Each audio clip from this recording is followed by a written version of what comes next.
तर मंडळी, थंबनेल बघून कन्फ्यूज झालात ना? 10 दिवसामध्ये कम्प्युटर टायपिंग, तेही कसं शक्य? 6 महिन्याचा कोर्स, तोही फक्त 10 दिवसाच्या अवधीमध्ये. अहो खरंच शक्य आहे. आणि एक्झाम्पल मी आहे, पण मी तो कुठे शिकली, मला कोणी शिकवलं आणि का शिकले, हे सगळं तुम्हाला बघायला भेटणार आहे, तेही या ब्लॉगमध्ये. त्यासाठी बघायचं आहे तुम्हाला पूर्ण blog. Welcome to my blog मंडळी. कसे आहात? नक्कीच मजेत असणार आहात. सो आज मी तुमच्यासोबत काहीतरी शेअर करणार आहे. तर तुम्हाला दिसतच आहे की सध्या मी कम्प्युटर जवळ बसलेली आहे. ओके, तर कम्प्युटरचा आणि माझा दूरदूरपर्यंत संबंध नाही, कारण तुम्हाला माहिती आहे मी हाऊसवाईफ आहे. आणि इंगळे साहेबांचं जे वर्क आहे ऑफिशियल, तर ते त्यांच्या ऑफिसमध्येच होते, त्याच्यामुळे मला तर काही कामच नाही. कारण व्लॉगिंग, माझं सोशल मीडियावरचं जे काही रील्स वगैरे काही आहे ते सर्व मी मोबाईलमध्येच हँडल करते. पण आता विषय असा झाला की मुलांना टॉपिक आहे, म्हणजे मुलांना सब्जेक्ट आहे कम्प्युटर, दोन्ही माझ्या मुलांना, आणि ते शाळेमध्ये कम्प्युटर शिकतात. तर मग साहेबांचा असा विचार झाला की चला मुलं शिकतात तर आपण घरात कम्प्युटर आणूया. तर साहेबांनी कम्प्युटर आणलं घरामध्ये. पण गंमत अशी झाली की मी 2006 मध्ये कम्प्युटर कोर्स केलेला. तेव्हा खूप त्याचं फॅड होतं, MSCRT, CCC. तुम्ही केला असेल, तुम्हाला माहिती असेल.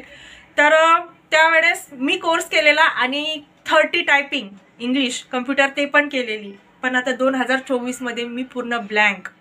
कम्प्युटर आल्यानंतर ते ऑन कसं करायचं हे सुद्धा मला माझ्या मुलांनी शिकवलं. हा ऑन कुठून होतं मी माझ्या मुलांना विचारलं. म्हणजे तुम्ही विचार करा, 2006 मध्ये कम्प्युटर मी शिकलेली, टायपिंग वगैरे शिकलेली आणि चांगल्या ग्रेडनी पास झालेली.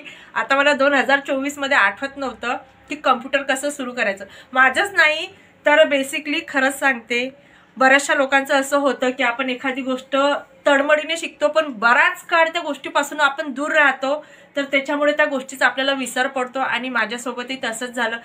समथिंग फर्स्ट इयरमध्ये असताना मी कम्प्युटर क्लास केला, कम्प्युटर टायपिंग केली.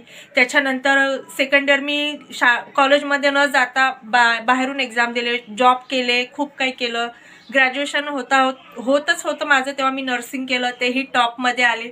सगळं काही करत राहिले, पण त्याच्यामध्ये कम्प्युटरचा आणि माझा काही संबंध आला नाही, कारण सगळे जे वर्क होतं ते हँडवर्क होतं, म्हणजे थेरिटिकल प्रॅक्टिकल असं सगळं होतं. सो आता मुलांसाठी कम्प्युटर घेतलं. झालेलं तर होतं, शिकलेलं तर होतं, पण आता नंतर एक क्युरिओसिटी असते ना की बाबा मला पण काहीतरी करायचं आहे. मुलांना जो वेळ भेटतो तो असं वाटलं की चला आपण कम्प्युटरवरती काहीतरी करावं. करायला गेले तर बटणं आठवत नव्हते की एक्झॅक्टली कसं करायचं, काय करायचं.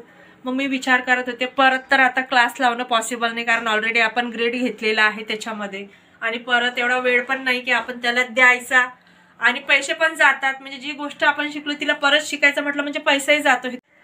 तर मी सर्च केलं, यूट्यूबवरती सर्च केलं, तर मला एक ते चॅनल मी सर्च केलं, त्याचे व्हिडिओज बघितले, आणि ते स्पेशली कम्प्युटर टायपिंगसाठीच होतं. हिंदी, इंग्लिश. आणि तुम्ही बिलीव्ह नाही करणार, मी खरंच सांगते, 10 दिवसामध्ये तुम्ही कम्प्युटर टायपिंग शिकवू शकता. आणि एक्झाम्पल मी आहे, मी 10 दिवसामध्ये कम्प्युटर टायपिंग शिकले. म्हणजे मी एक हाऊसवाईफ आहे, घरातले कामं करून मला जेवढा वेळ मिळायचा तेवढं मी माझा वेळ देण्याचा प्रयत्न केला. तर लिहून ठेवली होती मी 6 ऑक्टोबरला स्टार्ट केलं होतं, आणि लास्ट डेटही मी मेन्शन केलेली आहे, कारण मला माहिती असायला आठवायला हवं म्हणून. सो त्याच्यानंतर मग मी कम्प्युटर माझं स्टार्ट केलं, आणि 12 दिवसामध्ये मी हे पूर्ण जे कीबोर्ड्स आहेत हे सगळे शिकले मी. ओके, सो सुरुवातीला मी शिकले मिडल रो. ओके, सो हे मिडल रो शिकले फर्स्ट डेला. आणि ही मिडल रो शिकल्यानंतर त्याच्यानंतर याला मी 2 दिवस दिले. याच्यानंतर याच कीवर्ड्सवरती त्यांनी 35 शब्द दिले. 35 शब्द, एक शब्द तुम्हाला 5 वेळा लिहायचा. सो ही त्याच्यामध्ये ठीक आहे. नंतर त्यांनी अप्पर लो शिकवली, तेही मी फॉलो केलं. हे अप्पर लोला पण 2 दिवस लागले. नंतर या अप्पर रोचे त्यांनी 35 शब्द दिले, एक शब्द 30 वेळा लिहायचा. नंतर ते 35 शब्द एका पॅरेग्राफमध्ये लिहायचे. नंतर मिडल रो, नंतर हे पण रो शिकले मी. याचे पण तसंच होतं, 40 शब्द होते, एक शब्द 30 वेळा लिहायचा. नंतर तो एक पूर्ण 30 शब्द एक पॅरेग्राफ म्हणून लिहायचा. टोटल हे शिकल्यानंतर त्यांनी एक सेंटेन्स दिलं होतं, ते एक सेंटेन्स 100 वेळा लिहायचं. सो ते सेंटेन्स मी 100 वेळा लिहिलं. त्याच्यानंतर एक टार्गेट दिलं होतं त्यांनी की हे जे कीवर्ड्स आहे याच्यामध्ये ABCD तुम्हाला 13 सेकंदमध्ये लिहायचे आहे.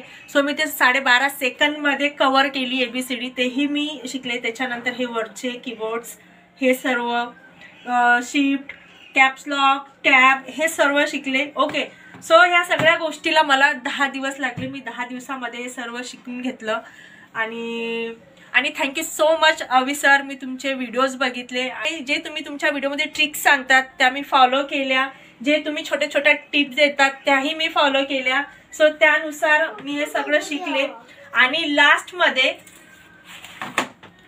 सो हे खरंच विचार करण्याची गोष्ट आहे. जे 6 महिने आपण कम्प्युटर टायपिंग शिकतो त्याच्यासाठी आपल्याला 10 दिवसामध्ये मी शिकले.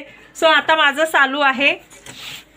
ते सगळे झाल्यानंतर माझे पॅसेज सुरू झाले. सी हे बघा, हे पॅसेजेस आहेत.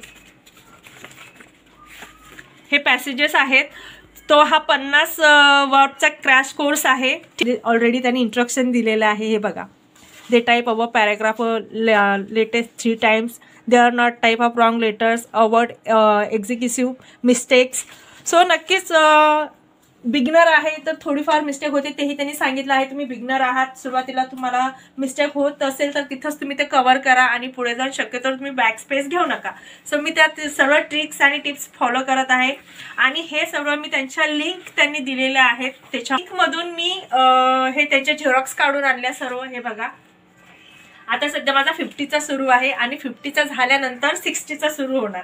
पण कसं आहे, घरातली सर्व कामं आहेत आणि कामं झाल्यानंतर मला जसा जसा वेळ मिळतो तसं तसं मी हे करते. पण आता खूप गोष्टी मी शिकल्या आहे. आणि कारण नॉलेज शिकण्यासाठी वयाची गरज नसते, इच्छा असते. म्हणजे आपण म्हणतो ना, इच्छा शक्ती ती असायला हवी. आणि शिकण्यासाठी करणं की आपल्याला एक नवीन काहीतरी शिकायला भेटत आहे. आणि मला नवीन नवीन गोष्टी शिकायला आवडतात. आणि मी तुम्हाला नेहमी सांगते, मी जे काही नवीन करणार ते मी तुमच्यासोबत शेअर करणार आहे. सो हा मी माझा एक्सपिरियन्स मी तुमच्यासोबत शेअर केला आहे की कम्प्युटर जर्नी माझी, आणि माझीच नाही तर जेही हे ब्लॉग बघत असतील किंवा प्रत्येकाच्या लाईफमध्ये असं झालेलं आहे की त्यांनी सर्व केलेलं आहे पण आता ते ब्लँक आहेत, त्या गोष्टीपासून दूर आहेत. कारण असते जबाबदाऱ्या किंवा दुसऱ्या काही अडचणी, आपण त्या गोष्टी कंटिन्यू नाही करू शकत.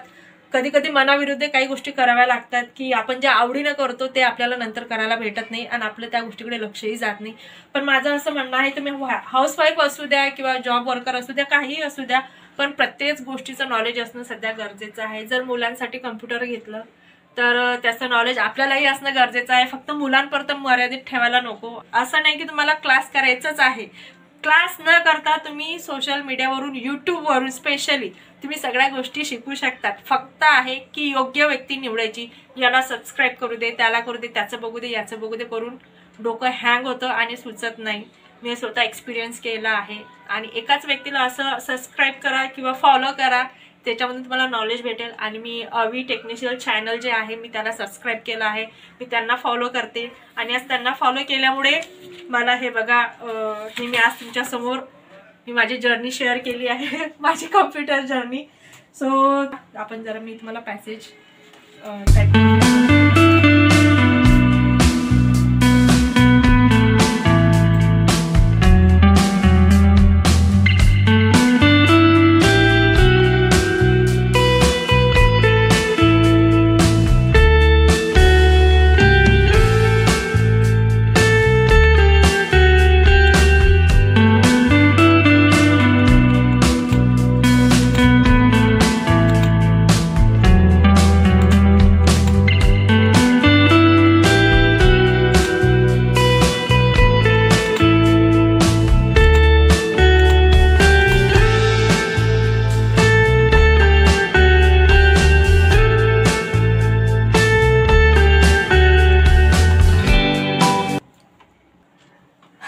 खरंच सांगते, खूप छान वाटते जेव्हा आपल्या मनात एखादी गोष्ट असते पण आपल्याला त्या गोष्टीसाठी आपण भरपूर वेळ देऊ शकत नाही.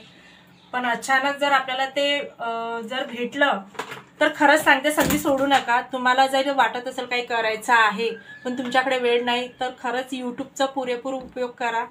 कारण यूट्यूबवरती खूप काही गोष्टी शिकण्यासारख्या आहेत. असं नका समजू की आता मी काय करू शिकून, तर हे खूप चुकीची गोष्ट आहे. मी काय करू शिकूनचं तर हे काढूनच टाका, तुम्ही रिमूव्ह करा तुमच्या लाईफमधल्या डिक्शनरीमधून. कारण नॉलेज हे असं आहे कधी वाया जात नाही. आणि आपल्या मुलांसाठी तर खूप परफेक्ट आहे. आपल्याला जर आलं तर आपण आपल्या मुलांना सांगू शकतो की अरे हां, कारण मुलं आपल्याला विचारतात मम्मी पप्पा हे कसं काय, तर नॉलेज असणं खूप गरजेचं आहे. सो मी खूप हॅपी आहे की मी परत जे मला करायचं होतं ते मी करू शकले. आणि नक्कीच जर मला जॉबची ऑफर भेटली किंवा चान्स भेटला तर मी सोडणार नाही. वर्क फ्रॉम होम तर नक्की करणार. सो हे तर माझं डिसिजन पक्का झालेलं आहे. वाढ संधी मिळणार तर ती सोडणार नाही, कारण एक संधी माझ्या हातून सुटलेली आहे गव्हर्नमेंट जॉबची. सो आता परत मी ते सोडणार नाही. फक्त मला एवढंच सांगायचं आहे या व्हिडिओमधून, जर तुम्हाला काही करायची इच्छा असली, सो माझं एक्झाम्पल मी तुम्हाला दिलेलं आहेच की मी हे कसं शिकले म्हणून, आणि तेही 10 दिवसामध्ये. ओके, आपण 6 महिन्याचा अवधी देतो ते शिकायला, सो ते आपल्याला 10 दिवसात शिकायला मिळतं. याच्यापेक्षा अजून काय भेटायला हवं नाही का लाईफमध्ये. सो मी खूप हॅपी आहे. थँक्यू सो मच तुम्ही जो सपोर्ट करत आहात त्याबद्दल. आणि तर मंडळी, हा होता माझा कम्प्युटर टायपिंगचा व्लॉग जो मी तुमच्यासोबत शेअर केलेला आहे. आणि हा व्लॉग तुम्हाला कसा वाटला प्लीज कमेंट करून नक्की सांगा, कारण हा माझ्या लाईफमधला खूप इम्पॉर्टंट पार्ट आहे जो मी तुमच्यासोबत शेअर केलेला आहे. आणि तुम्हाला जर हा व्लॉग आवडला तर प्लीज कमेंट करून नक्की सांगा. आणि व्लॉगला लाईक करा आणि बेल आयकॉन प्रेस करा, म्हणजे जेणेकरून मी जो नवीन व्हिडिओ अपलोड करणार ते त्याची नोटिफिकेशन तुमच्यापर्यंत नक्की पोहोचणार. सो भेटूया पुढच्या ब्लॉगमध्ये. बाय. उद्या नाही केलं होतं तुम्ही ना आमच्या शोच्या ब्लॉगला तुम्ही ना लाईक केलं नव्हतं असं त्याचं म्हणणं आहे. त्याच्यासाठी मी स्पेशली शो बनवले होते ना, सो त्याचं असं म्हणणं आहे. तर नक्कीच भेटूया पुढच्या ब्लॉगमध्ये. बाय.